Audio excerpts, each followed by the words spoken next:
কি চাই? পেছন পেছন আসছেন কেন? আরশির পাশটা ফাঁকা।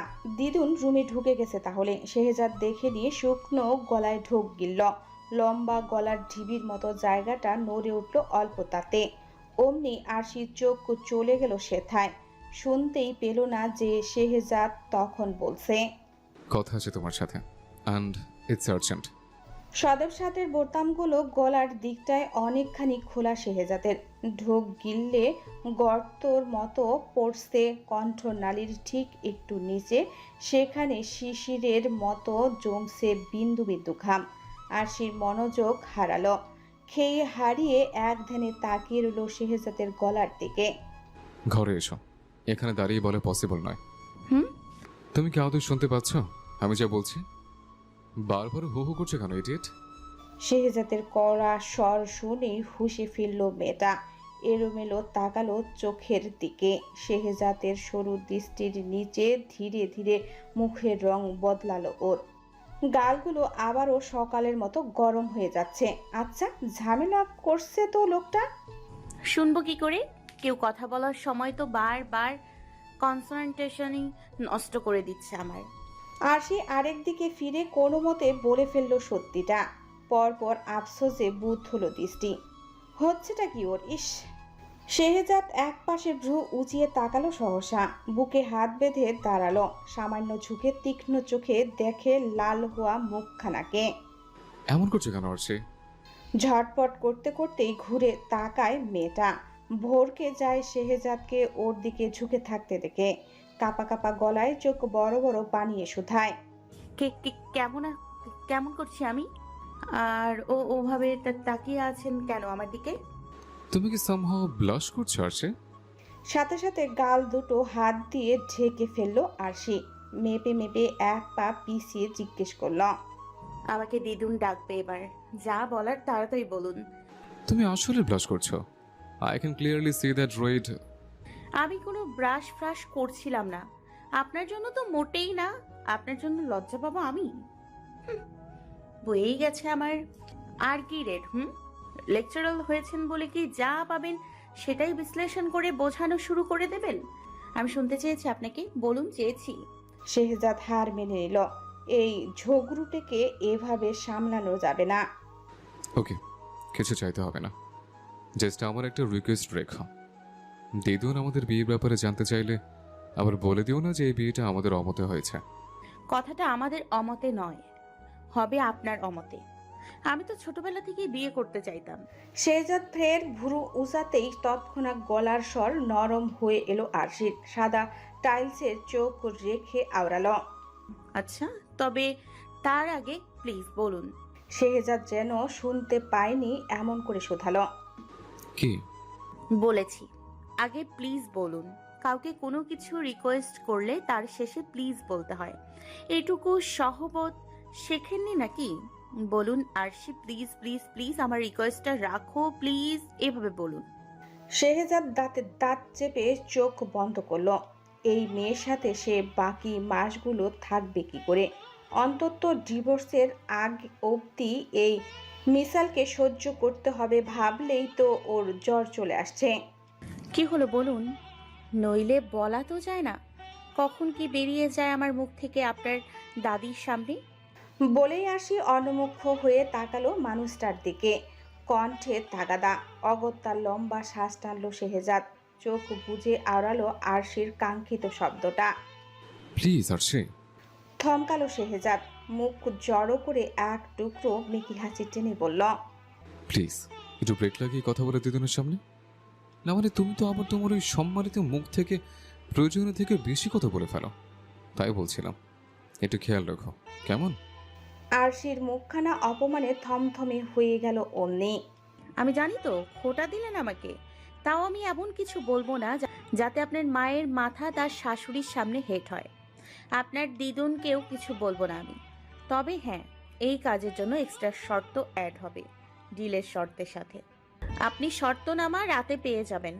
এবার ভাবুন। শেহজাদ এতক্ষণে দম ফেলল। টান টান হলো তার সদ্য ভাঁজ পোড়া ললাপট। নিশ্চিত হয়ে আওড়ালো, ইউ শিওর যে তুমি সামলে নিতে পারবে দিদুনকে? একবার কপাল গুটিয়ে উল্টো শেহজাদের দিকে তাকালো আরশি। নিজেও দাঁড়ালো তাকে অনুকরণ করে, ছোট ছোট চোখে চেয়ে শুধালো। এই জন্যই বুঝি আপনি আমার পেছনে পেছনে এসেছেন? ভেবেছেন আমি বুঝি পট করে সব বলে ফেলবো দাদিকে? শুনুন জনাব, আমার আপনার মতো ওভার কনফিডেন্স না থাকলেও এনাফ সেলফ কনফিডেন্স আছে, যার ধারে কাছেও নেই আপনি। সবার সামনে আপনার থেকে 100 গুণ ভালো অভিনয় করে আমি দেখিয়ে দিতে পারবো। লিখে রাখুন আমার কথা। শেহজাদ চোখ বন্ধ করে নিল বিরক্তিতে। আরশির কথাগুলোর সারমর্ম খুঁজতে গিয়ে আবারও কণ্ঠে এসে ঠেকল বিমূঢ়তা। নিজের দিকে তর্জনী ঠেকিয়ে শুধালো। এক সেকেন্ড, এক সেকেন্ড। মাঝে কি বললে তুমি? তুমি কি বোঝাতে চাইছো আমার সেলফ কনফিডেন্স নেই? নেই তো, নইলে ওভাবে আম্মুর সামনে আপনি আঁচল টেনে ধরেন আমার। অবশ্য আপনি হয়তো বুঝে ফেলেছেন যে আপনার একার অভিনয়ে দাদি গলবে না, তাই তো তড়িঘড়ি করে দৌড়ে এসছেন আমার পেছনে। আমি তো জানি আরশিকে ছাড়া কোনো কাজই হয় না আপনার। ফের চোখ খিচে নিল শেহজাদ। মানল আজ একটার পর একটা ভুল হচ্ছে ওর, কিন্তু সেই ভুলের সুযোগ নিয়েই মেয়েটা যা খুশি তাই শোনাবে ওকে। ওটা অ্যাক্সিডেন্টে ছিল। আরশি থমকায়, এক ধ্যানে কিছুক্ষণ চেয়ে রয় মানুষটার দিকে, তারপর নিজের সবটুকু সাহস জুগিয়ে শুধায়। আর যে আমাকে চুমু খেলেন তখন, ওটা? এই ভয়টাই পাচ্ছিল শেহজাদ। ওই চোখ জোড়ায় যে কি শোনার ইচ্ছে মুখেই ও জানে, কিন্তু যে নিজের আবেগের পরোয়া কোনো দিন করেনি, সে এই মেয়েটার আবেগের পরোয়া করবে কি করে?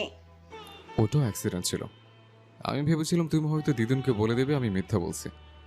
তোমাকে চুপ করানো দরকার ছিল অ্যাটলিস্ট কিছুক্ষণের জন্য, তাই চুমু খেয়েছি। শেহজাদ ফের গলা ভেজায় ঢোক গিলে, ঘাড় বাঁকা করে নজর ফেলে ফরাসে। চোখ মেলায় না আরশির সাথে, তবুও বুঝতে পারে আরশি এগিয়ে এসেছে ওর একদম কাছাকাছি। ডান হাতের ফিনফিনে তর্জনীটা রেখেছে ওর বুকের উপর। শেহজাদ ভ্রুক্ষিপ্তহীন নজর রাখলো সেখানে। দৃষ্টি আঙ্গুল থেকে গিয়ে আরশির মুখে থামতেই মেয়েটা দৃঢ় গলায় আওড়ালো। এই এই আমিটা না অনেক শক্ত ভেতর থেকে, কিন্তু জড়বস্তু নই যে যখন খুশি যেভাবে খুশি ব্যবহার করে ফেলে রাখবেন। আর হ্যাঁ, ভয় পাবেন না। আপনার দিদুনের সামনে এই বিয়েটা টিকিয়ে রাখার জন্য যা যা করার দরকার হয় আমি করব। তবে এই একই অ্যাক্সিডেন্ট যেন আর দ্বিতীয়বার না ঘটে। যদি এর পরেও এমন কোনো ঘটনা ঘটে, তাহলে আপনার জন্য আমার থেকে খারাপ আর কেউ হবে না। বুকের ভিতর পাহাড় ভাঙ্গার মতো শব্দ নিয়ে আসি আউড়ে গেল কথাগুলো। অথচ কত স্বপ্ন নিয়ে ও কবুল বলল সেদিন। ওর একটা ঘর হবে, একটা রাজপুত্রের মতো বর হবে, যে ওকে খুব ভালোবাসবে। ছোটবেলা থেকে যতটা অনাদরে বড় হতে হয়েছে, সেই সবটা আদর সে একা পুষিয়ে দিতে আসবে ওর রাজ্যে। অন্যদের মতো ছুঁড়ে ফেলে চলে যাবে না। মুহূর্তেই ছলছল হয়ে উঠল ওই স্বচ্ছ চোখজোড়া। না, এই লোকটার সামনে তো কাঁদা যাবে না, ভালোবাসার কাঙ্গাল হলেও না। আরশি মাথা নুইয়ে সরে দাঁড়ালো, উল্টো ঘুরে হাঁটা শুরু করে। কিন্তু নাইমুনা বেগমের রুমে ঢোকার আগেই একটা বিকট থাবা এসে পড়ে ওর বাহুতে। এক ঝটকায় ওকে টেনে নিজের দিকে ফেরায় শেহজাদ। মেয়েটার কুনুয়ের একটু উপরে শক্ত করে চেপে ধরে রেখেছে মানুষটা। বলিষ্ঠ হাতের সাথে শক্তিতে পেরে ওঠে না আরশি পলকা হাতটা। পালানোর কৌশল বিফলে যায়। হুম, মুচড়ে মুচড়ে বন্ধ। আমার মুখের উপর চলে যাচ্ছিলে কেন তুমি? হিসিসি আওড়ায় শেহজাদ। তার ওই রক্তচক্ষু উপেক্ষা করেই ঝাঁঝালো কণ্ঠে আরশি বলে ওঠে। কেন? আপনি বারবার আমার গালের উপর এসে মুখ থুবড়ে পড়বেন, জিজ্ঞেস করলেই বলবেন অ্যাক্সিডেন্ট ছিল ওটা। আর আরশির কেউ নেই বলে সে সব মুখ বুঝে মেনে নেবে? কভি নেহি। আরশি আপনাকে কাঁচা খেয়ে ফেলবে এরপর এমন কিছু হলে। শেহজাদের রাগ দমে যায় হুট করেই। নিমুদ্র চোখে তাকিয়ে স্লান কণ্ঠে আওড়ায়। পারবে না। কি পারবো না? আমাকে খেতে পারবে না। আমি টেস্টি নই এমন না, তবে তোমার পেটে যে হজম হব না এটুকু জানি। রাগে রি রি করে ওঠে আরশির শরীর। ক্রোধ সামলাতে না পেরে গালের উপর টুপ করে গড়িয়ে পড়ে এক ফোঁটা উষ্ণ জল। শেহজাদের নজর এড়ায় না তা। বৃদ্ধা আঙ্গুলের মাথায় মুছে নেয় আরশির চোখের পানিটুকু, পরপর কেমন বিদ্রুপে সুরে বলে, আমায় খেতে পারবে না শুনে কাঁদছো নাকি? আরশি ওর ওই গাঢ় বাদামি চোখে অবিশ্বাস নিয়ে তাকায় মানুষটার দিকে। মুহূর্তেই কিছুক্ষণ আগের রাগটা আবার মাথাচাড়া দিয়ে উঠে ওর। শেহজাদের বাহু বন্দিতে থেকেই তেজি গলায় আওড়ায়, আপনার জন্য তো আমি কখনো কাঁদবো না জাম্বুবান। এটা বলেই চোখের কার্নিশ বেয়ে আরও জল নামে আরশির। অমনি মাথা নুয়ে নেয় ও। নিজের দুর্বলতাটুকু আড়াল করতে মরিয়া হয় মেয়েটা। বিড়বিড় করে বলে, আপনি আমাকে ভালোবাসলেন না বলেও কখনো কাঁদবো না। আপনি আমার ঘোড়ায় চড়া রাজকুমার হলেন না বলেও কাঁদবো না। আমি তো জানি যার কেউ নেই তার জন্য কখনো কোনো রাজকুমার আসেনি। কান্না থামিয়ে নাক টানে আরশি। হাতের উল্টো পিঠে গাল মুছে কটমট করে তাকায় ওর শক্ত করে ধরে দাঁড়িয়ে থাকা মানুষটার দিকে। আক্রোশের অনলে পুড়ে আওড়ায়, আসে শুধু আপনার মতো রাক্ষসরা, জাম্বুবানরা না। আসে শুধু আপনার মতো রাক্ষসরা, জাম্বুবানরা না। তারপর তার জোর করে গালে চুমু খায় আর ঝগড়া করে। উফ, আমার এই চুমুর রিফান্ড চাই, নইলে আমি। কথাখানা শেষও করতে পারল না আরশি। এরই মধ্যে শোনা গেল আয়ানের ছাদ কাঁপানো গগন বিদারী আর্তচিৎকার। শেহজাদ ভাইরে বাঁচা, আমার ইজ্জত নিয়ে নিল এই গুন্ডি মহিলা। আমার আর বিয়ে হবে না মনে হয় ভাই। শেহজাদ। মিনিট 15 আগের ঘটনা। সদর দরজা দিয়ে খুব সন্তর্পণে হাসান ভিলায় ঢুকলো কেউ একজন। নীলাপ চোখ জোড়া নাটুকে কায়দায় বুলালো এদিকে ওদিকে। হাতে লাগেজ, ওভারকোটটা ভাঁজ করে রাখা লাগেজের উপর। হিল পরে ঢুকলে শব্দ হবে ভেবে অন্য হাতে খুলে নিল সেগুলো। পরপর চুপি চুপি গেল রান্নাঘরের কাছে। ময়নার মা বাটিতে খাবার তুলছিলেন। ঘুরে তাকাতেই হাতের বাটিটা ধূপ করে পড়ে গেল তলায়। বিস্ফোরিত চোখে তাকিয়ে ও মাগো বলে চিৎকার করার আগেই মুখের উপর উড়ে এলো একখানা আনাড়ি হাত। অন্য হাতের তর্জনী নিজের ঠোঁটের উপরে রেখে ময়নার মাকে চুপ থাকতে ইশারা করলো মেয়েটা। ফিসফিসিয়ে আওড়ালো, আস্তে খালা, এত জোরে চিল্লালে তো সবাই টের পেয়ে যাবে। অথচ সে সবের তোয়াক্কা না করেই ময়নার মা বিস্ফোরিত গলায় শুধালো, আফামনি, তুমি কখন এলা? যারা আলতো হাসে। তুমি কখন দেখতে পেলে? এইমাত্র। তাহলে ধরে নাও এই মাত্রই এসেছি। আমার এখনো বিশ্বাস হইতেছে না আফামনি, তুমি আবার সিমডি কাটো তো, এক্ষুনি কাটবা। যারা হাসি থামিয়ে গম্ভীর মুখে চিমটি কাটে ময়নার মায়ের হাতে। উনি তাজ্জব বনে কিছুক্ষণ হাতের দিকে তাকিয়ে রয়, তারপর তাকায় যারার মুখ পানে। মিনিট খানেক নিস্তব্ধতা কাটিয়ে আচমকাই কেঁদে ফেলেন হু হু করে। তোমার কথা কত মনে পড়ে আমার জানো। তুমি ফোন দেয়া বন্ধ করে দিলে যে ময়নার মায়ের খোঁজ খবর নেওয়ার মানুষটাও কইমা যায়। এই কথাখানা বুঝো না কেন তুমি কও তো? বিদেশ থেকে আমার ফোনে ভিডিও কল দিলে কি তোমায় পয়সা বেশি কাটবো? কাটলে কাট, ময়নার মা ধার বাকি রাখবো না। রুষা আলতোভাবে জড়িয়ে ধরে ময়নার মাকে। পিঠে হাত বুলিয়ে মলিন হাসে ওর ক্লান্ত আনন। তারপর সোজা হয়ে দাঁড়িয়ে শুধায়, তুমি ছটফট কান্না থামিয়ে আমায় বলো তো, আমার বাবার বউটা কোথায়? কেডায়? আরে তোমার খালাম্মা গো খালাম্মা, উনি কোথায়? ওনাকে সারপ্রাইজ দেবো বলেই তো কাউকে কিছু না জানিয়ে এলাম, আর তুমি কিনা কেটে ভাসাচ্ছ। তোমার কান্নার পানিতে তো আমার এত কষ্টে প্ল্যান করা সারপ্রাইজ যদি ভেসে যায়, তাহলে কিন্তু আমি কারোর সাথে দেখা না করেই চলে যাব, বলে দিচ্ছি। ময়নার মা তড়িঘড়ি কান্না থামায়, আঁচলে চোখ মুছে আওড়ায়, তোমার ঘরে গেছে মনে হয়, প্রতিদিনই তো খাবার সময় হইলে যায়।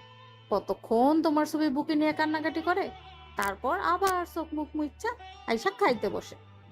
যারা জানে মা কেন কাঁদে। এতদিন দূরে থাকার অভ্যাস নেই যে মেয়েকে ছেড়ে। কিন্তু না, মেয়েকে বিদেশ ভুঁয়ে রেখে নিজে চলে এলেন ছেলের কাছে। তুমি দাঁড়াও, আমি ডাইকা আনি। ময়নার মা এগোতে নিলেই তড়িঘড়ি তাকে আটকালো যারা। হাত চেপে ধরে আওড়ালো, তুমি না খালা, আমি যাব, মাকে সারপ্রাইজ দেব।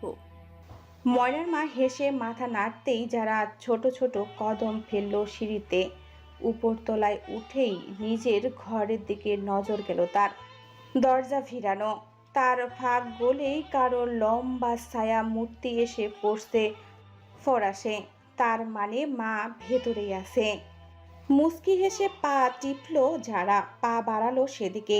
এক হাতে লাগেজ নিয়ে অন্য হাতে নিঃশব্দে ঠেলে খুলে ফেলল দরজাটা। কিন্তু ওই আলো ঝলমলে মুখে ভেতরে 2 পা দেওয়ার আগেই অঘটন যা ঘটার ঘটল। মেঝের উপর পড়ে থাকা পিচ্ছিল কিছুতে আচমকাই হড়কে গেল যারার হিলজড়া।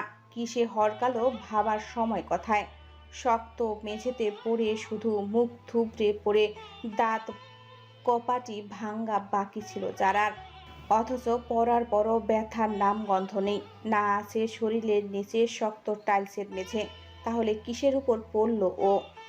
তখনই পুরুষালী গগন বিদারীর মতো শব্দ কানে এলো। অমনি চোখ মেলে চাইল ও। বিস্ফোরিত অক্ষি পট তখন আগ্নেয়গিরির খিস্টে থাকা মুখের উপর। আগন্তুক? না, এটা তো ফ্লাইটের সেই আমার আপনার নাম জানার কোনো ইচ্ছে নেই। লোকটা ও কি হুমড়ি খেয়ে ওই লোকের গায়ের উপর পড়েছে? মস্তিষ্ক হ্যাঁ সূচক সংকেত দিতেই হকচকালো মেয়েটা। সবার আগে মাথায় আসে আপনি আপনি আমার রুমে কি করছেন? আয়ানের তখনও বেহুশ অবস্থা। ফ্লোরে মাথাটা ঠুকেছে কায়দা মতো। ব্যথাতুর গলায় কোনো রকমে বলল, আমার উপর থেকে আগে উঠবেন, তারপর তো বলতে পারবো, নাকি এভাবেই শুনবেন? যারার ফর্সা আদল রক্তিম হলো মুহূর্তেই। উঠে বসার জন্য আয়ানের মাথার পাশের মেঝেতে হাত রাখল। সেখানেও পানি। ফের হাতটাও ফসকে যেতেই যেটুকু উঠছিল ও সেটুকু বিফলে গেল নিমিষে। যারা আরও একবার ভূপতিত হওয়ার আগেই চোখ খিচে অন্যদিকে মুখ ফিরিয়ে নিল আয়ান। ওর ভেজা গলার পাশে যারার ছোট ছোট চুলগুলো ঝুলছে। সদ্য স্নান ছেলেটা ঢোক গিলে আওড়াল। আপনি উঠতে না পারলে ছটফট করছেন কেন শুধু শুধু? দেখছেন তো কেমন বারবার পড়ে যাচ্ছেন একই জায়গায়। যারাও বিব্রত ভীষণ, মেজাজটাও খারাপ হওয়ার চূড়ান্তে। এই ঘর পানি দিয়ে ভাসিয়ে ফেলে এখন বলা হচ্ছে পড়ে যাচ্ছেন কেন? তাহলে কি করব? আয়ান চোখ মেলে তাকায়। ঠান্ডা চোখে দেখে যারার অপ্রস্তুত মুখখানা। পরপর সহজ গলায় আওড়ায়, ধৈর্য ধরবেন, আর নয়তো অপরজনকে সাহায্য করবেন আগে ওঠার। ধৈর্য ধরার ধারের কাছে আর যাওয়ার মেয়ে যারা নয়। ও প্রচণ্ড লজ্জায় কাবু হয়ে আগে ভাগে উঠে দাঁড়ায় আয়ানের। দিশেহারা দৃষ্টি ফেলে এদিকে ওদিকে। ততক্ষণে দীর্ঘ শ্বাস পড়েছে বিপরীত পাশে। মাথার পেছনটা হাত দিয়ে ডলতে ডলতে সে পাশটায় উঠে দাঁড়ায় আয়ান। সম্মুখে নজর পড়লেই দাঁত দিয়ে ঠোঁট কামড়ে কিছু একটা মেলানোর চেষ্টা করে মনে মনে। এই রুমটাই মেয়ের মানে? এ কি সায়ানদের কেউ? আয়ান কি তবে ভুল বাথরুমে ঢুকে গোসল করেছে? মানলাম আমি সুন্দর, কিন্তু তাই বলে একটা মেয়েকে এয়ারপোর্ট থেকে ফলো করতে করতে তার রুমে চলে এলেন? আপনার লজ্জা করলো না? যারার আকস্মিক প্রশ্নে ভাবনার বিরোধ ঘটে লোকটার। পুলিশ চোখে তাকাতেই বুঝে যায় যারা বাজিয়ে দেখছে ওকে। নিজেও ভ্রু উঁচাই অমনি। ওই নীলাভ সন্ত্রস্ত চোখ জোড়ায় মেকি সাহসিকতাও এক লহমায় চুর চুর করে দিয়ে আওড়ায়, একটু ভুল হলো। শুধু তার রুমে আসিনি, তার বাথরুমে ঢুকে শাওয়ার নিয়েছি, এবং সত্যি বলতে এতে আমার একটু লজ্জা করেনি। মিনিট খানেকের জন্য ভ্যাবাচাকা খায় যারা। জিভে জড়িয়ে আসে শক্ত পোক্ত কথাগুলো। লজ্জা করেনি মানে? আমার বাসায় আমার রুমে ঢুকে আমারই বাথরুম পরে বলছেন লজ্জা করেনি? বাথরুমের কথা কর্ণগোচর হতেই আয়ান নিজের পরনে সাদা প্যান্টের আলখাল্লার দিকে তাকায়। এটা ভাঁজ করাই রাখা ছিল বাথরুমে। গোসল শেষে ও পরে নিয়েছে। এই জন্যই তো ও ভাবে এটা টাইট লাগছে কেন এটা। আয়ান ছোট করে ঢোক গিলল। গ্যাঞ্জাম যে কিছু একটা ঘটিয়ে ফেলেছে সেটা ভালোই টের পাচ্ছে এখন। আচ্ছা, আপনার নাকি? হতে পারে, কিন্তু এটা তো আপনার নাম লেখা ছিল না, তাই পড়ে নিয়েছি। বাই দ্য ওয়ে, আপনার নামটা কি যেন বলছিলেন? সারা না ফারা? যারা কটমটিয়ে তাকালো আয়ানের দিকে, চিবিয়ে চিবিয়ে বলল, জারা, আমার নাম জারা। আর এখন এত আগ্রহ দেখাচ্ছেন কেন আমার নাম নিয়ে? প্লেনে তো খুব ভাব ধরে বলেছিলেন আমার নাম জানার কোনো ইচ্ছে নেই আপনার। তাহলে এখন কি হলো? আয়ান কোমরে বাদবরের ফিতাটা গিট দিতে দিতে এগিয়ে এলো ওর কাছে, নির্বিকার কণ্ঠে আওড়ালো। তেমন কিছুই হয়নি। আসলে এ বাড়িতে আপনার মতো চিড়িয়াখানার প্রাণী কি করে ঢুকে পড়লো সেটাই জানার জন্য নাম জিজ্ঞেস করছিলাম। কিন্তু আমার জানা মতে এই নামে এ বাড়িতে তো কেউ থাকে না। সুতরাং আপনি ভুল করে ভুল বাড়িতে চলে এসেছেন। নাও গেট লস্ট মিস যারা। আপনি এখন আসতে পারেন। আমার আপনার সামনে দাঁড়িয়ে থাকতে লজ্জা লাগছে। কেউ দাঁত কেলিয়ে কেলিয়ে লজ্জা পাওয়ার কথা বলতে পারে যারার জানা ছিল না। সে অবাক হয়ে তাকালো আয়ানের দিকে। বিস্ময়ে বাকরুদ্ধ গলা নিয়েও ধূপধাপ পা ফেলে আরো কাছাকাছি চলে এলো লোকটার। হিসিয়ে বলল, আচ্ছা ফাজিল লোক তো আপনি, আমার বাড়িতে দাঁড়িয়ে আমাকে গেট লস্ট বলছে? বলছি কারণ আমি খেয়াল করেছি। কি কি খেয়াল করেছেন আপনি? আয়ান মেপে মেপে এক পা পেছালো জারার থেকে। ওর চোখে চোখ রেখে হাত জোড়া ক্রস করে উঠালো বুকের উপর। পর স্নিগ্ধ গলায় বলল, আপনি তখন থেকে আমার কনডেন্স মিল্কের মতো বডিতে কুদৃষ্টি দিচ্ছেন। আপনার মতলব আমার মোটেও সুবিধা লাগছে না, তাই আপনাকে বেরিয়ে যেতে বলেছি আমি। বুঝেছেন আপনি? যারা রাগে শ্বাস খিঁচে নিল এ দফায়। ওর হাতটা নিষ্পিস করছে ওই বানর মুখটাকে দু ঘা লাগিয়ে দেওয়ার জন্য। মার মুখ হয়ে তেড়েও এলো আয়ানকে ঘুষি দিয়ে কুপোকাত করতে, অথচ সঙ্গে সঙ্গেই ওর হাতটা ধরে ফেললো আয়ান। এক টানে দেওয়ালের দিকে নিয়ে এলো মেয়েটাকে।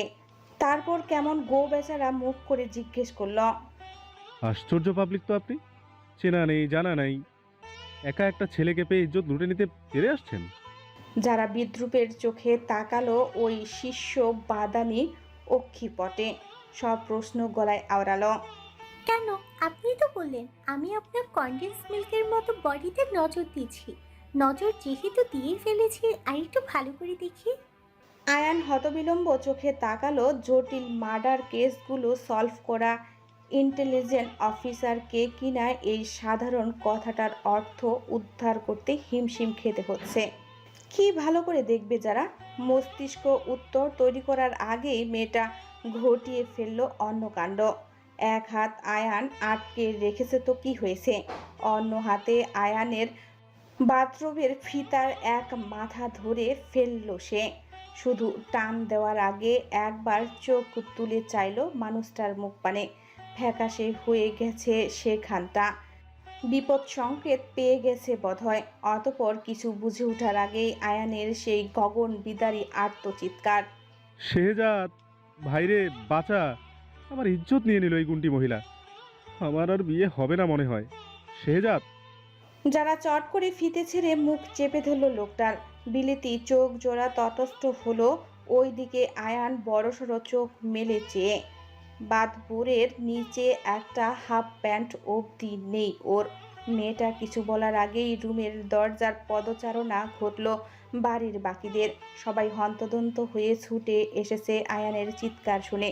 দৌড়ে আসতে গিয়ে ময়নার মায়ের পায়ের কোনি আঙ্গুল ফুলদানির রাখা টেবিলে ঠুকেছে।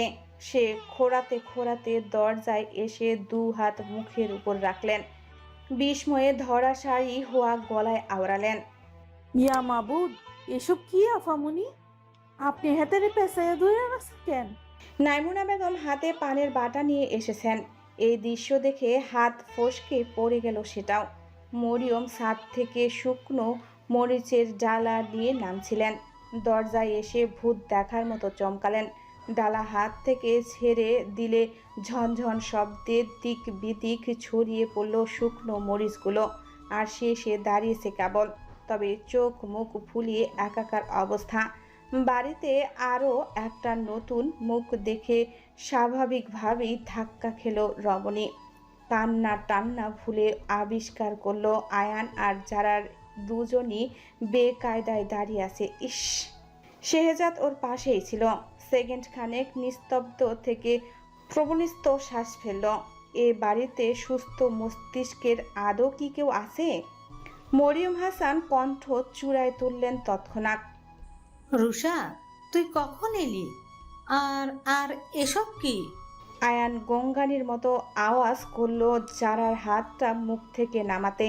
যারা একবার সবার মুখগুলো পরোক্ষ করে আয়ানকে কড়া কণ্ঠে বলল, আগে আমার হাত ছাড়ুন, তারপর আমি আপনার মুখ থেকে হাত সরাবো।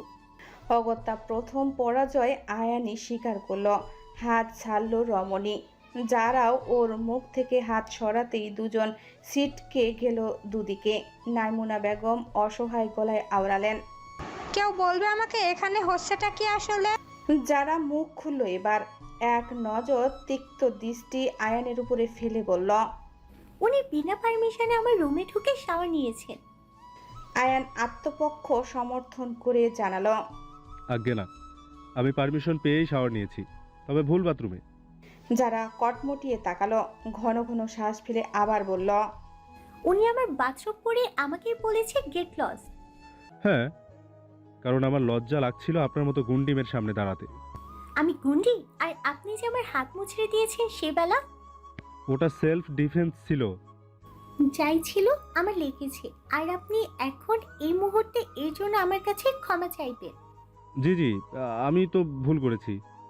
আপনার মতো গুন্ডি মেয়ের হাত মুচড়ে দেয়া আমার ভুল হয়ে গেছে মা। আমার উচিত ছিল ওটা মুচড়ে না দিয়ে ভেঙে দেয়া। আমাকে ক্ষমা করে দিন, হয়েছে? যারা আয়ানের সাথে পেরে না উঠে ফুঁসতে লাগলো। আকুল চোখে তাকালো বাড়ির বাকিদের দিকে। তখনই হুঙ্কার ছুড়লেন নাইমুনা বেগম, ব্যাস, অনেক হয়েছে দিদিভাই।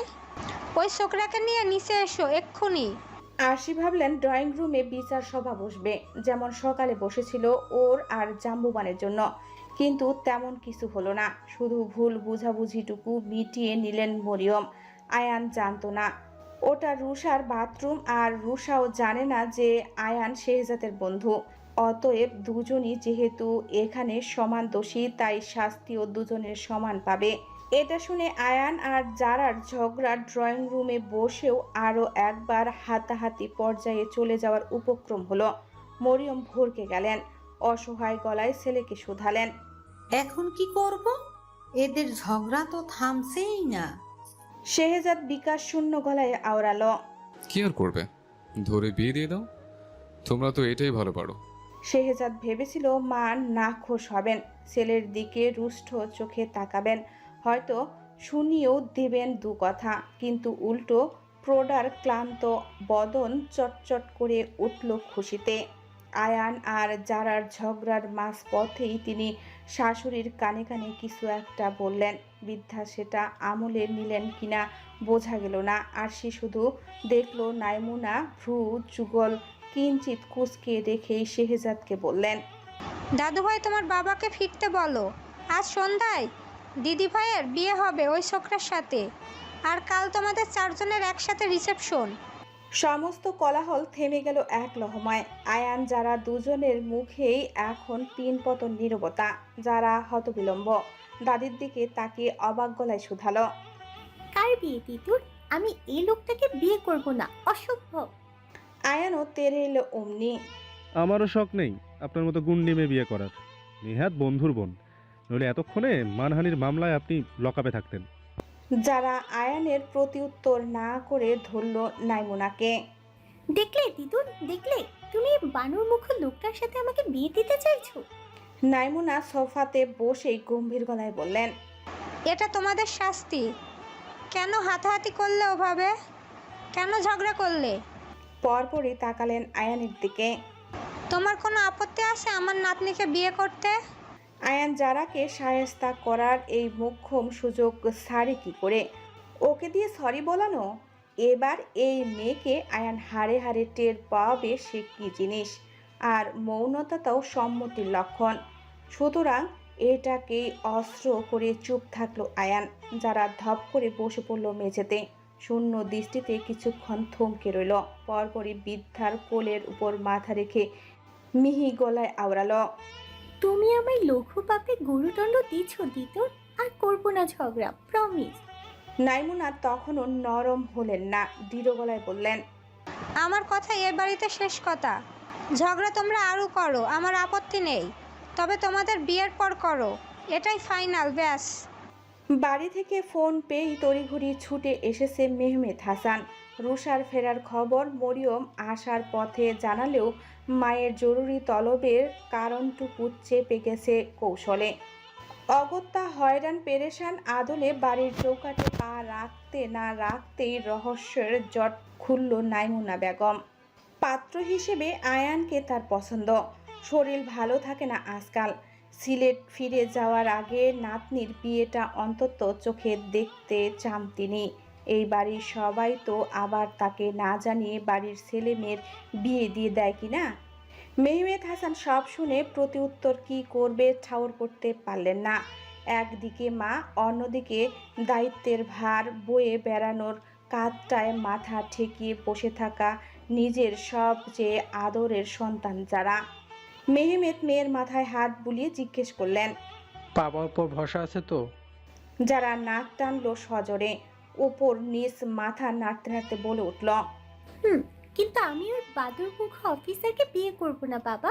আমার কেরিয়ারের এখনো কতটা পথ বাকি তুমি জানো। একটু ঝগড়া করেছি বলে তোমরা বিয়ে দিয়ে দিবে আমাকে? শেহজাদ বাবার পাশে বুকে হাত বেঁধে দাঁড়িয়ে বোনের অবস্পনায় আদুরে চোখে তাকালো। তখন ঠাট্টা করে বিয়ের কথা তুললেও সহসা এগিয়ে এসে বোনের কাছ ছুঁয়ে বলল, আয়ান তোকে তোর ক্যারিয়ারে বাধা দিতে আসবে কোন সাহসে? তোর ভাই আছে না? আমাকেও কত ভয় পেয়ে জানিস? যারা তবুও নাসর বান্দা। বাবার দিকে ঠোঁট উল্টে অসহায় চোখে তাকাতেই মেহমেদের বুক ভারী হয়ে উঠল, অথচ মাকে বোঝানোর সাধ্ধিকার। অন্য পাশে সোফায় বসা ছিলেন নাইমুনা। আচমকা তার কাছে সেই ফরাসের হাঁটু মুড়িয়ে বসে পড়ল কেউ একজন। আদরের সাথে অনুরোধের স্বরে বললেন, দিদুন একটা আবদার করি। কি আবদার? আমি বলি কি, আজকেই তো ফিরলো ওরা দুজন, আগে খাওয়া দাওয়া করুক, জিরিয়ে নিক দুদণ্ড। এখনই তো তুমি ফিরছো না সিলেট, পরে না হয় আয়ান ভাইয়ার পরিবারের সবাইকে ডেকে এনে আলোচনা করা যাবে বিয়ে নিয়ে। শত হোক তাদের পরিবারেরও তো একটা মতামত আছে, ততদিনে ওদের মধ্যে বনিবনাটাও একটু ভালো হোক। বিয়ের জন্য মানসিক প্রস্তুতিও লাগে দিদুন। এত তাড়াহুড়োয় কোনো কাজ ভালো হয় না। আর সে যেন বোম ফাটালো হাসান ভিলায়। মেয়েটার সাহস দেখে মাথার উপর বাস পড়ল বাকিদের। যে নাইমুনা বেগমের তোপের ভয়ে কেউ তার কথা কাটে না, সেখানে কিনা এই বাড়ির নতুন বউ তাকে সিদ্ধান্ত বদলাতে বলছে। মিনিট খানেকের জন্য স্থগিত হয়ে পড়ল ভিলার শ্বাস প্রশ্বাসটুকুও। কেউ টু শব্দটি করল না। অবশেষে নীরবতা ভাঙলেন নাইমুনা নিজেই। বেশ। নাইমুনা অবুঝ নয়, চেহারায় ভাবনার বার্ধক্যের ছাপ অল্প দিনে নয় তার। আরশির এই আবদারের কারণ আন্দাজ করতে পারলেন প্রোডা। অভিজ্ঞ চোখজোড়া সবার মুখের উপর একবার ঘুরিয়ে এনে স্থির করলেন আয়ান বরাবর। সিঁড়ি তুলে শুধালেন, খিদে পেয়েছে তোমার? এত গুরুগম্ভীর আলোচনা, এত কান্নাকাটি, এত হুমকি ধামকির পর এমন একটি প্রশ্নে হকচকালো আয়ান। পেছনে হাত বেঁধে দাঁড়িয়েছিল পুলিশ কায়দায়। নাইমুনার জেরার মুখে কদাচিৎ নড়ে চড়ে উঠল ছেলেটা। বিলম্বিত স্বরে শুধালো, জি। নাইমুনা পুনরাবৃত্ত করলেন প্রশ্নের, জিজ্ঞেস করেছি খিদে পেয়েছে? তখন থেকে তো শুকনো মুখে দাঁড়িয়ে আসো। আয়ান এবার লজ্জা পেল বেশ, ঘাড় নুয়ে বলল, জি দিদুন, তা তো একটু পেয়েছে। নাইমুনা একটু থামলেন, পরপর কি ভেবে নিয়ে ময়নার মায়ের দিকে ফিরে বলে উঠলেন, ময়নার মা, খাবার রেডি করো। আয়ান দম ফেলার আগেই তার দিকে ফের ছুরি তুললেন নাইমুনা। আর তুমি ছোকরা, বউ ভাতের অনুষ্ঠান শেষ হলে তোমার দাদিকে খবর দিও।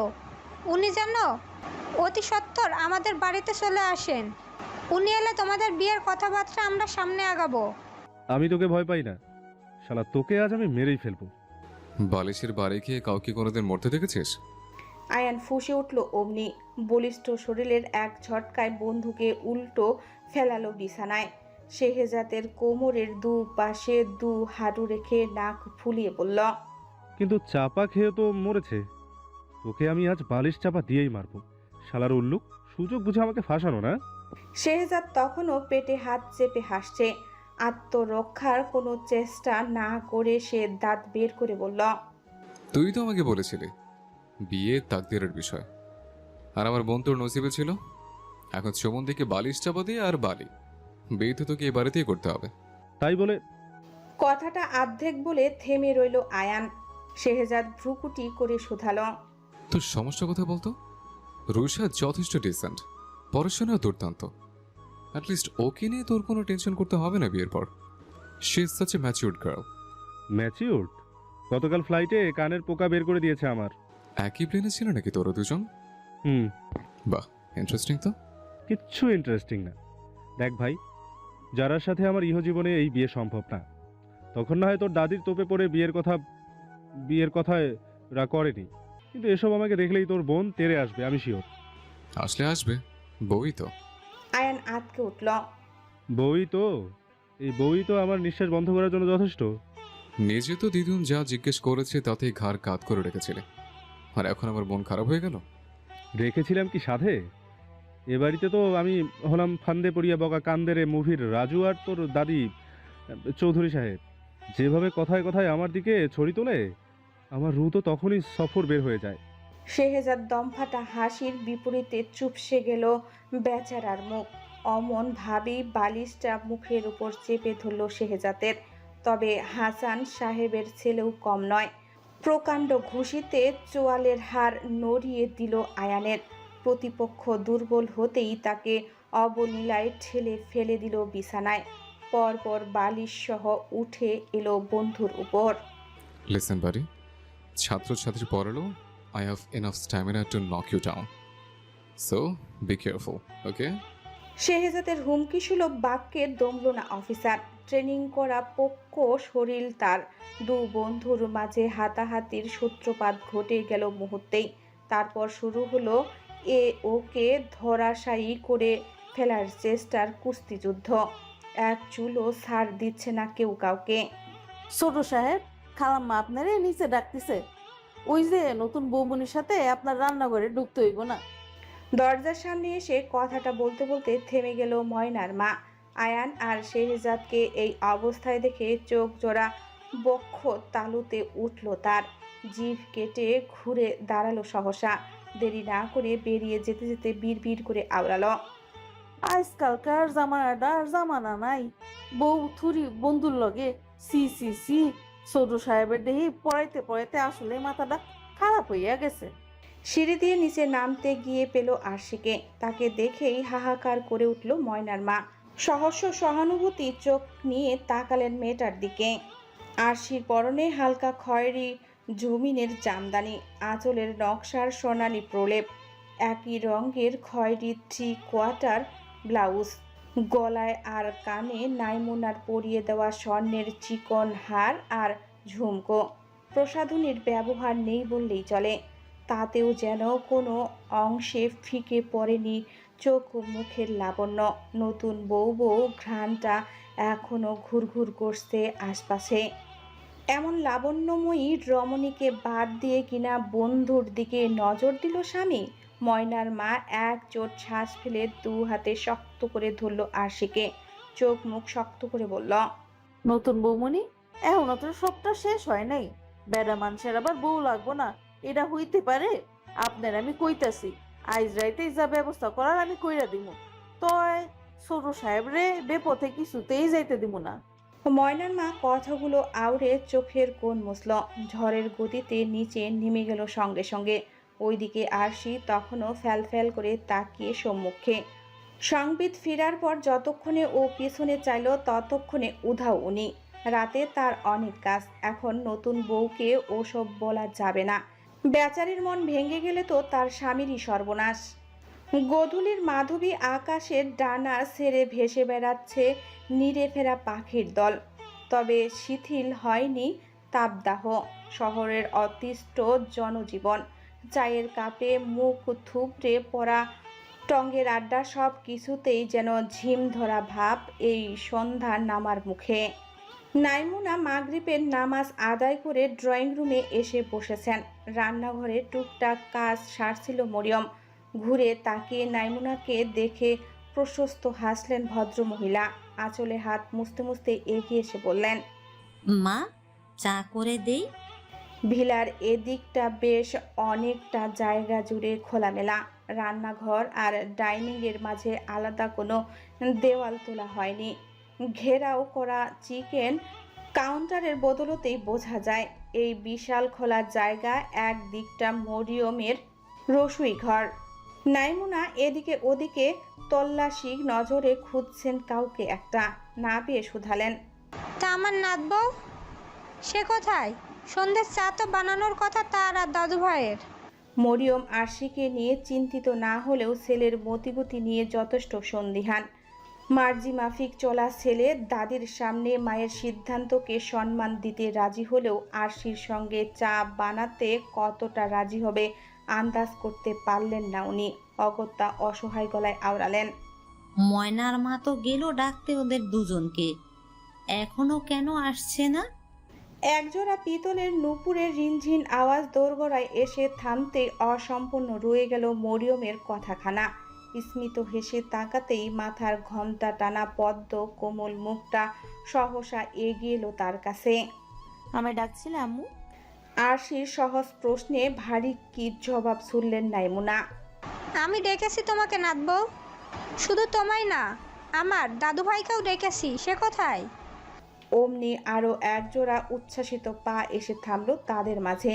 ঠিক একজোড়া নয়, দুজোড়া, তবে অন্য জোড়া উচ্ছ্বাসিত কম, বিরক্ত বেশি।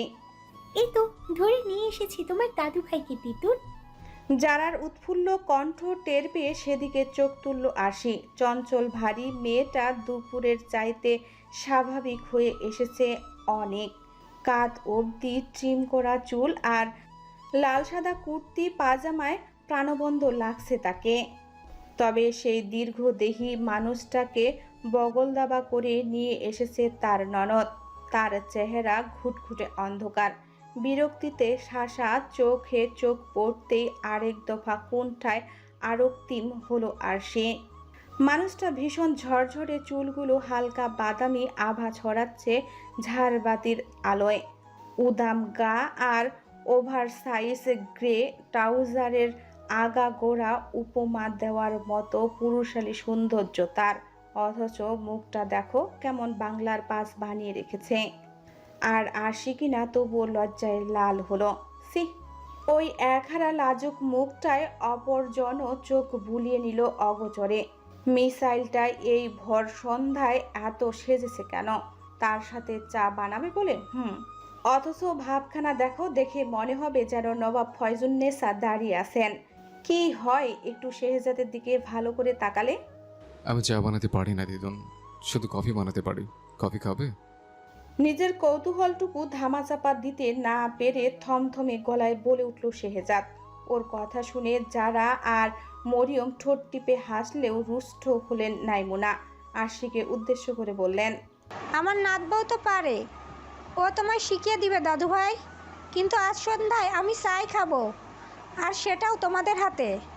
যারার হাতে ক্যামেরা, সে শত স্ফূর্ত ছোটাছুটি করছে সবচেয়ে বেস্ট ছবিগুলো তোলার জন্য। তার গমরামুখ ভাইটা তার প্রিয় মানুষটার সাথে চা বানাতে রান্নাঘরে ঢুকছে। যারা পারলে এই দৃশ্য বাঁধিয়ে রাখতো না মিউজিয়ামে। হ্যাঁ, আরশির সাথে আলাদা কথা বলার সুযোগ না পেলেও যারার কাছে ও এখন অনেক প্রিয়, অনেক আদরের। দুপুরের কেমন সুন্দর মিটমাট করে দিল ওর বিয়ের ব্যাপারটা। যারার তো তখনই মনে মনে খুব পছন্দ হয়েছে আরশিকে। মরিয়ম শাশুড়ির পাশে বসে তাগাদা দিলেন মেয়েকে, শুধু ছবি তুলবি নাকি একটু ভিডিও টিডিও করে রাখবি? আমরা পরে বসে বসে দেখব। এই রুষা, তোর কি যেন একটা আছে না বেশ? মরিয়ম সেই কি যেন অ্যাক্টর নাম মনে করতে পারল না দেখে খিলখিল করে উঠল যারা। DSLR camera? হ্যাঁ হ্যাঁ, ওটাই নিয়ে আয় তো মা। রান্নাঘরে দাঁড়িয়ে সজক শব্দ করলো শেহজাদ। কি শুরু করলে মম? সামান্য চা বানানো, সেটাও ভিডিও করা লাগবে? রোজা, মা আর দিদুনকে নিয়ে বছর করে যেত, আমরা আসতে চা নিয়ে। বড় ভাইরা ছোট বোনদের পেছনে লাগে, ওদের হয়েছে উল্টোটা। ছোট থেকেই ভাইয়ের পেছনে লাগার অভ্যাস যারার। সে ঠোঁট টিপে বেদ বাক্যের মতো বলে গেল, দিদুন বলেছে এখন এখান থেকে আমরা কেউই নড়বো না। আমরা নড়লেই তুমি যে সব কাজ আমার ভাবিকে দিয়ে করাবে না তার কি গ্যারান্টি? শেহজাদ ওর ভাঁজ করা দু হাত নিচে নামিয়ে কণ্ঠে বিস্ময় টেনে শুধালো। তুই তোর আপন ভাইকে সন্দেহ করছিস? নাইমুনা কথা কাটলেন মাঝখানে, গলার স্বর দৃঢ় রেখে বললেন, বিশ্বাস অবিশ্বাসের প্রশ্ন নয় দাদু ভাই, কিন্তু তোমার আর নাত বউয়ের যে প্রেমের বিয়ে, সেটাই বা আমি মানব কি করে? তোমার হাবভাব দেখে তো মাঝে মধ্যে মনে হচ্ছে মরিয়ম তোমাকে ধরে বেঁধে দিয়েছে এই বিয়ে। তাই করেছো নাকি মরিয়ম? আমাকে বোকা বানিয়েছো তোমরা মা ছেলে মিলে।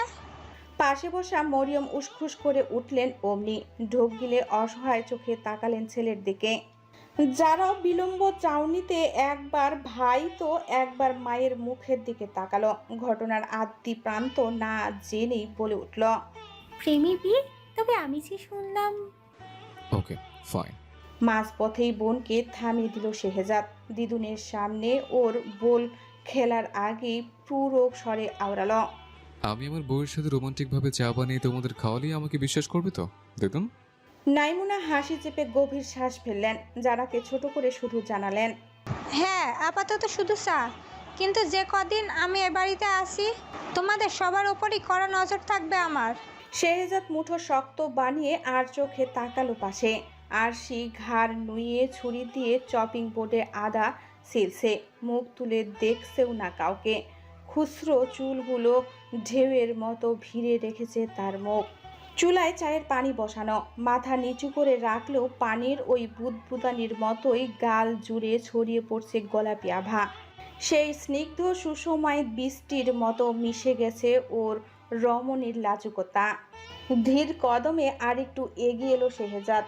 একদম কাছাকাছি এসে ওর ফর্সা উদম পা জোড়া থামতে পুরুষালী ক্লোনের ঝাঁঝালো গন্ধে নিঃশ্বাস বন্ধ হয়ে এলো আরশির। হাতের কাজ থামিয়ে দিল মেয়েটা। শেহজাদ পাশে ঝুঁকে এসে কণ্ঠ নামিয়ে শুধালো, যদি আদাটা আমি চপ করে দেই তাহলে আবার বলে বসবে না তো ক্রেডিট নিয়ে নিয়েছে? মিনিট খানেক রুদ্ধশ্বাস থাকায় জড়িয়ে এলো আরশির কথা। কেন? কারণ আমি এখন সেটাই করব। না আমি সিক্রেটের ধার ধারি না আপনার। সুতরাং পছন্দ অপছন্দের তো প্রশ্নই আসে না এখানে। এতক্ষণ যেখানে দাঁড়িয়েছিলেন চুপচাপ ওখানে গিয়ে দাঁড়িয়ে থাকুন। আমার হাতে কি আছে দেখেছেন তো, ছুরি। সকলের মতো উল্টা পাল্টা করলে কিন্তু।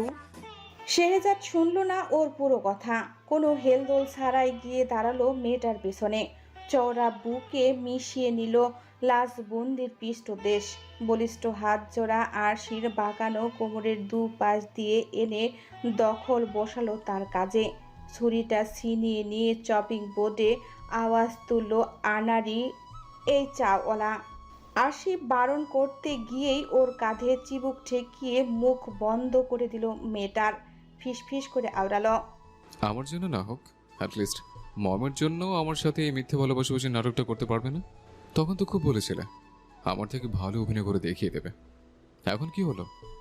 অভিনয় করে দেখিয়ে দিব বলেছি, আমার গায়ে ঘেঁষাঘেঁষি করতে বলিনি।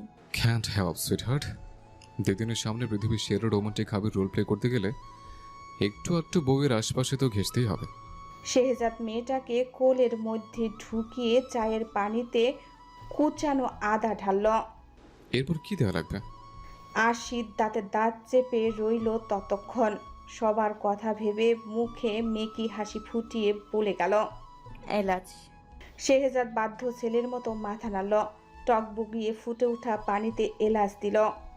এবার আজ কমিয়ে চা পাতা। কতটুকু? আরশি চামচ দিয়ে পরিমাণ মতো চা পাতা উঠিয়ে দিলেও শেহজাদ নিজে ধরল না সেই চামচ, বরং আরশির কবজিতে হাত রেখে দুজন একসাথে ঢালল রং চায়ের শেষ উপকরণটা। এ বাড়িতে এক একজন চিনি খাবে এক এক রকম। শেহজাদও আর ঝামেলায় গেল না। আরশিকে সহসাই চামচটা নাড়ালো চিনি ছাড়া চায়ের ডেক্সিতে। By the way sweetheart, you smell like pastry. ওটা ভ্যানিলা বডি মিস্টের গন্ধ। আপনার লাগবে? এনে দিব? No thanks. কেন? এনে দেই। গায়ে মেখে বসে থাকুন, তাহলে আপনারও নিজেকে পেস্ট্রি মনে হবে। আরে ধুর, পেস্ট্রি হিসেবে নিজেকে কার ভালো লাগে? ভালো তো লাগে বউকে। খেয়ে ফেলতে ইচ্ছে করে একদম। কথার বারণে কোণঠাসা হয়েও চকিত চাইল মেয়েটা। ও জানে ওকে জ্বালানোর জন্যই ইচ্ছে করে বলা হচ্ছে এসব, তাই তো প্রত্যুত্তর করতে গিয়েও নিজেকে সামলালো বহু কষ্টে। এখন চোটপাট করা মানেই দিদুনের সামনে ধরা পড়ে যাওয়া, সুতরাং এইটুকু চোটপাট করা যাবে না আরশি। শেহজাদ রুদ্রমূর্তি বউয়ের এই করুণ দশা দেখে নিঃশব্দে মাথা নোয়ালো, না চাইতেও হেসে ফেলল। ঠোঁট কামড়ে হাসতে দৃশ্যমান হয় তার সুচালো কেনাইন দাঁতগুলো, উপর নিচ মিলিয়ে মোট 4টে দাঁত অমন।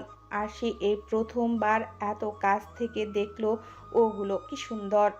এক মুহূর্তের জন্য যেন নিজের বরফ শীতল সত্তাটাকে গলে পড়তে অনুভব করলো ও, অথচ এত সুন্দর মানুষটা কিনা এমন বিদঘুটে মন নিয়ে ঘুরে বেড়ায়। কি হতো যদি এই সংসারটা ওর সত্যিকারের সংসার হতো, অভিনয় না করে সত্যি সত্যি ভালোবাসি হয়ে যেত ওদের। যে মেয়েটাকে কেউ একটুখানি ভালোবাসলো না কোনোদিন, তাকে না হয় এই মানুষটাই আগলে নিত নিজের বুকে। শেহজাদ আরশির দিকে চোখ ফেরালো রয়ে শোয়ে, অথচ ক্ষণিকের জন্য চোখ সরাতে পারল না দুজনের কেউই। শেহজাদ কি চেষ্টা করলো একটা ধন্যবাদ জানাতে আরশিকে দুপুরে দিদুনকে বোঝানোর জন্য, কিন্তু মেয়েটা এত বোকা, যদি ভেবে বসে এটাও শেহজাদ লোক দেখানোর জন্য ওকে বলছে। ওদিকে যারা বিগত 5 মিনিট ধরে যে চেঁচাচ্ছে সেদিকে হুঁশ নেই কারো। ভাইয়া, তোরা কতক্ষণ এমন তাকিয়ে থাকবি ওর মুখের দিকে? চা তো উঠলে পড়ে গেল সব বাইরে।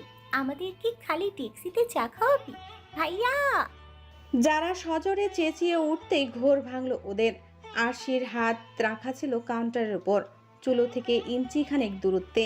মেয়েটা চা পড়ে যাচ্ছে শুনে নিজের হাতের দিকে আর খেয়াল করেনি, তাড়াহুড়ায় স্টোভের চাবিটা ঘুরিয়ে বন্ধ করলো আগে। অমনি কানের পাশে ব্যথাতুর শব্দ ঘুঙ্গিয়ে উঠল কেউ একজন। ঘাড় ফিরিয়ে পাশে তাকাতেই দেখলো শেহজাদ চোখ খিচে দাঁড়িয়ে, যন্ত্রণার ক্ষীণ প্রলেপও ওই কাট কাট মুখটায়। ততক্ষণে যারা, মরিয়ম, নাইমুনা সবাই ছুটে এসেছে ওদের কাছে। ভাইয়া, তুই ঠিক আছিস? কতখানি চা পড়লো হাতের উপর বলতো? যারার ব্যগ্রকণ্ঠে চমকে উঠে আসি, চকিতে নজর ফেলে নিচের দিকে। শেহজাদ ওর বিশাল বড় হাত দিয়ে ছায়ার মতো আড়াল করে রেখেছে আরশির নাজুক হাতখানা। ফুটন্ত গরম চা উতলে পড়ার ঝলসে যাওয়া উপক্রম সেখানটায় টকটকে লাল হয়ে গেছে পুরো দস্ত। মরিয়ম ব্যতিব্যস্ত হয়ে ছুটলেন ফার্স্টেস বক্স আনতে। বিপদে হা হুতাশ করার স্বভাব নেই তার, তবে দুশ্চিন্তার গাঢ় ভাঁজ পড়েছে কপালে। যদি আরশির কিছু হয়ে যেত তাহলে কি জবাব দিতেন ওর মনির কাছে? নাতির হাত দেখে নাইমুনাও অস্থির হয়ে গেছেন, উদ্বেগ নিয়ে শুধালেন, ঠিক আছে তো দাদু ভাই?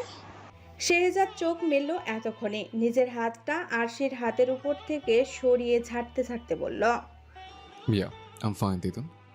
কিচ্ছু ফাইন নন আপনি, দেখি হাতটা দিন আমায়। আরশি আর পরোয়া করলো না কিছুর, টেনে নিল জখম হওয়া হাতটা। পরপর সিনের কাছে গিয়ে কল সেরে পানির নিচে ধরে রাখলো বেশ খানিকক্ষণ সময়।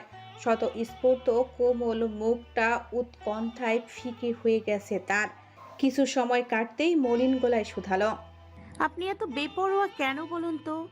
শেহজাদ তাকেই দেখছিল, পরোক্ষ করছিল ওই শুভ্র কপালের ভাঁজ, আদরে মুখ, কিন্তু প্রশ্ন শুনে তৎপর হয়ে গেল লোকটা। নির্বিকার গলায় বলল, একটু বিপরোয়া না হলে আমার বদলে সেঙ্কের কাছে তোমায় আনতে হতো। অমনি কঠোর চোখে ফিরে চাইল রমণী। নিজেকে কষ্ট দিয়ে কি প্রমাণ করতে চান আপনি? শেহজাদ ঝুঁকে এলো পাশ থেকে, লম্বা মানুষটা ঘাড় নুয়ে ওর কানে কানে এসে বলল, হেঁটে যে আমাদের মধ্যে কত মাখো প্রেম, আমি কত কেয়ারিং হাজবেন্ড তোমার, বলে দিলে আমাদের না ডিল হয়েছিল সবার সামনে এটা প্রুফ করা। দম আটকে তীক্ষ্ণ ওই চোখগুলো পড়ার চেষ্টা করে আরশি। আসলে চলছেটা কি এর মনে? কখনো বউ হিসেবে মানছে না তো কখনো এতটাই আগলে রাখছে যেন আরশি খুব দামি কিছু, আবার কখনো বলছে সবটাই ডিলের অংশ, কোনো অনুভূতি নেই। পানি বন্ধ করো, আর চলছে না হাত। পুরোসরে খেই ফেলে মেয়েটার, দ্রুত হাতে কল বন্ধ করতেই হুকুম সুরে শেহজাদ, দিদুন আমি রুমে গেলাম, তোমার নাত বউকে ফার্স্ট এড বক্স নিয়ে আমার রুমে পাঠিয়ে দিও। এমনিতে তো কাছে আসতে চায় না, স্বামী সেবা করার জন্য যদি একটু কাছে আসে। আরশি তাজ্জব বনে চেয়ে যারা ঠোঁট টিপে হাসছে। নাইমুনা হতাশ কায়দায় মাথা নাড়লেন দুপাশে। শেহজাদ উপরে যেতে যেতে ভাবলেন, কে বলবে এই ছেলে অভিনয় করছে তাকে ঘোল খাওয়ানোর জন্য। আরশি আর যায়নি উপরতলায়। মরিয়ম নিশ্চিন্ত হাতে ওর কাছে অ্যান্টিসেপটিকের বোতল আর তুলোর বক্সটা ধরিয়ে দিলেও সে ওসব ময়নার মাকে দিয়ে পাঠিয়েছে শেহজাদের ঘরে। তারপর উসখুস করছে পুরোটা সময়। দাঁতে নখ কাটতে কাটতেই পায়চারি করছে সিঁড়ির এ মাথা ও মাথা। ময়নার মা খালি হাতে নেমে আসতেই পায়চারি থামালো মেয়েটা। তার কাছে দৌড়ে গিয়ে জিজ্ঞেস করল। লাগিয়েছে? ময়নার মা কাতর চোখে তাকিয়ে বলল, না, বইলা দিছে পরে লাগাইবো। আবার কইতাছে হের রুমে যেন কেউ না আসে। আমার আর ভালো লাগে না। আপনি গেলে কি এমন ক্ষতি হইতো? দিলেন তো মানুষটারে রাগাইয়া। নিজে থেকে কইলো আপনারে যাইতে, আর আপনি কি না গেলেন না? আমতামতা করলো আরশি। শেহজাদের কাছে না যাওয়ার বাহানা খুঁজতে দেরি, কিন্তু পেছন থেকে নাইমুনার ধমক খেতে দেরি হলো না মেয়েটার। অনেকক্ষণ আগেই সন্তপনে এসে দাঁড়িয়েছিল বৃদ্ধা। এবার ছড়ি তুলে আরশির পিঠে গুঁতো দিয়ে বলেন, এখনো যাওনি তুমি? কেন মেয়ে? দেখলে না দাদুভাইয়ের হাতটা পুড়ে গেল কতখানি? খালি ওখানে একটু পানি ঢেলে দায়িত্ব শেষ তোমার। ময়নার মা সাথে সাথে তাল মিলিয়ে বলল, কেডাই কইছে দায়িত্ব শেষ? নতুন বৌমনি আর কিছু না করতো, খালি ধারে বৈশা স্বামীর পোড়া হাতে ফু দিত। কত সব হইতো তাইলে। ইস! নাইমুনা চোখ গরম করে তাকালেন তৎক্ষণাৎ। মুখে লাগাম টানো ময়নার মা। অতপর দাদি শাশুড়ির এক প্রকার বোকা চুপচাপ হজম করে উপরতলায় পা বাড়ালেও রমণী, অথচ সে গেলেই বাকি। শেহজাদ তো সবার সামনে এক আর বন্ধ ঘরে আরেক, সবটাই তো তার মর্জি মাফিক হয়। সিঁড়ি ডেঙ্গে উপরে উঠতে উঠতেই আরও একটা বিষয় মাথায় এলো ওর। সকালে শেহজাদের বলা চুক্তির বিষয়ে বিস্তারিত আলোচনা প্রয়োজন, নয়তো আরশি গুলিয়ে ফেলছে সব কিছু। অভিনয় আর বাস্তবতার তফাৎ করতে হিমশিম খাচ্ছে মেয়েটা। এসব ভাবতে ভাবতে পা জোড়া রুনঝুন শব্দ করে এসে থামলো দোরগোড়ায়। সিংহের গুহায় ঢোকার আগে গলা বাড়িয়ে পর্দার ফাঁক দিয়ে দেখে নিল পরিস্থিতি। ভেতরে সব লাইট বন্ধ, শুধু বেড সাইডের টেবিল ল্যাম্পটা নিম্নমান আলো ছড়াচ্ছে ঘরময়। বিশাল বিছানায় লম্বালম্বিভাবে শুয়ে আছে শেহজাদ, বা হাতটা চোখের উপরে ভাঁজ করে রাখা, আর গরম চা পোড়া বা হাতখানা সযত্নে ঝুলছে বেড থেকে নিচে। ওই পেটানো উদাম শরীর থেকে চোখ নামিয়ে ফেললো আরশি। পরপর ধীর পায়ে ঢুকলো রুমে। ফরাসের গুনে গুনে পা ফেলে পৌঁছালো সাইড টেবিলে রেখে যাওয়া ফাস্টেস্ট বক্সটার কাছে। অতপর অ্যান্টিসেপটিক আর তুলো নিয়ে নিঃশব্দে এসে বসলো ফ্লোরে। শেহজাদের ঝুলন্ত হাতটা আলতো ছুঁয়ে দেখল কতখানি পুড়েছে তার বেখেয়ালিপনায়। আহারে, সময় নষ্ট করলো না মেয়েটা। তুলোর মাথায় রক্ত লাল ভায়োডিনের প্রলেপ লাগিয়ে সেথায় চেপে ধরলো রয়েস হয়ে। তাতেই কিঞ্চিত নড়ে উঠল শেহজাদ। ঘুমের ঘোরেই ভ্রু গুটিয়ে পড়ে রইল অমন। শুকনো গলাটা ভেজাতে ঢোক গিলল আরশি। জখম হওয়া জায়গাটা ঠান্ডা রাখতে ফু দিয়ে গেল ক্রমশ। আপনি আমার ভীষণ অপছন্দ করেন, আমিও করি, কিন্তু এই যে আপনি হুটহাট আমাকে ধমকে দিচ্ছেন, কখনো হাইওয়েতে ফেলে রেখে আবার নিজেই কোলে করে বাড়ি বয়ে আনলেন, কখনো আমার ভাগের ব্যথাটা নিজের দাঁত চেপে সহ্য করছেন, এই অনুভূতির আমি কি নাম দেই বলুন তো? শেহজাদের তরফ থেকে উত্তর পাওয়া গেল না। বাতাসে ভারী নিঃশ্বাসে আশ্রে পড়ার শব্দ শোনা গেল শুধু। বাইরে ভরা পূর্ণিমা, চাঁদের রূপালী আলো গলে গলে পড়ছে ধরণীর বুকে। সেই সাথে বুঝি রমণীর মনটাও বুঝি গলছে একটু একটু করে। শেহজাদের বয়স 7-এর ঘরে যেতেই জন্মেছিল যারা, কিন্তু জটিল সব স্বাস্থ্যগত সমস্যা নিয়ে। একমাত্র মেয়েকে বাঁচাতে মরিয়ম তখন হাসান দম্পতি 7 বছরের ছেলেকে তার দাদির কাছে রেখেই ওনাদের পাড়ি জমাতে হয়েছিল বিদেশে। উদ্দেশ্য যারার উন্নত চিকিৎসা। এদিকে বাবা মা ছাড়া দেশের মাটিতে এক রকম নিঃসঙ্গ হয়েই বড় হতে থাকে শেহজাদ। পরজীবীর মতো কাটে ওর শৈশব। আনন্দহীন ধরা বাঁধার রুটিনে গুমরে গুমরে হাঁসফাঁস করে ছেলেটা। প্রয়োজনের থেকেও কম কথা বলা শেহজাদের বন্ধু বান্ধবের পরিধিও ছিল শূন্যের কথায়। জ্বর এলে দাদির কোলে মাথা রেখে শুয়ে পড়ত, আর মাঝরাতে ঘুম ভাঙল ডুকরে কাঁদতে মায়ের কাছে যাবে বলে। মেহমেদ হাসান তখন সবেমাত্র দাঁড় করাচ্ছিলেন পারিবারিক ব্যবসাটাকে। অর্থাবস্থাও এমন ছিল না যে দু ছেলে মেয়েকে একসাথে নিজেদের কাছে রাখবে। অতপর কাটলো আরও 7টা বছর। এই 14 বছর সময়ে মা বাবার সান্নিধ্যে খুব কম সময়ই ছিল শেহজাদ। ছেলেটা হাই স্কুল উঠেছে সবে, আগের মতোই বন্ধু বান্ধবহীন জীবন তার। চুপচাপ স্কুলে যায়, আবার আসে, শুধু পড়ার টেবিল ছাড়া আর কথাও পাওয়া যায় না তাকে। কিন্তু একদিন ফেরার পথেই ঘটল বিপত্তি। শেহজাদকে বাজিয়ে দেখতে পিছু নিল তার স্কুলের কতগুলো ছেলে। বাজে স্বভাবের বেলাগাম ওরা। উদ্দেশ্য ছিল শেহজাদকে ওদের কিশোর গ্যাংকে ঢোকানো। কিন্তু শেহজাদ পাত্তা না দেওয়ায় ক্ষেপে উঠে ছেলেগুলো, ঝাঁপিয়ে পড়ে শেহজাদের উপর। এতগুলো ছেলের বিপরীতে একা শেহজাদ পেরে ওঠে না, বাধ্য হয়ে হজম করে নেয় প্রহারের যন্ত্রণা। ঠোঁট কেটে রক্তক্ষরণ হয়, ক্ষত বিক্ষত হয় অস্থিসন্ধি। আর ঠিক সেই মুহূর্তেই ওর জীবনের মোড় ঘুরে যায়। বাঁচার হাল ছেড়ে দেওয়া ছেলেটা নিভু চোখে অবলোকন করে ছেঁড়া ফ্রক, কর্দমাক্ত গঠনের পিচ্চি একটা মেয়েকে। কাদামাখা মলির মুখেও জল জল করছিল তার চোখ জোড়া।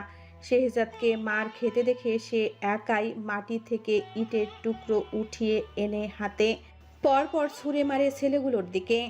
মেয়েটার ক্রমাগত ছুঁড়ে মারা ইটের টুকরোগুলো মাথায় এসে লাগা শুরু করলে গ্যাংয়ের ছেলেগুলো উঠে দাঁড়ায় শেহজাদকে ছেড়ে। মেয়েটাকে পাগল বলে গালাগাল দিয়ে পিছিয়ে যায় কিছুটা, আর সেই সুযোগেই শেহজাদ শেষ রক্ষা হয়। ওর কাছে এসে হাত ধরে তুলে দাঁড় করায় মেয়েটা ওকে, আর তারপর দিক বিদিক ভুলে ভোর দৌড় ওকে নিয়ে। নিজেদের নিরাপদ গন্তব্যে নিয়ে থামে ওরা। হাঁটুতে ভর দিয়ে হাঁপাতে হাত পাতে আচমকায় মেয়েটা শেহজাদকে জিজ্ঞেস করে,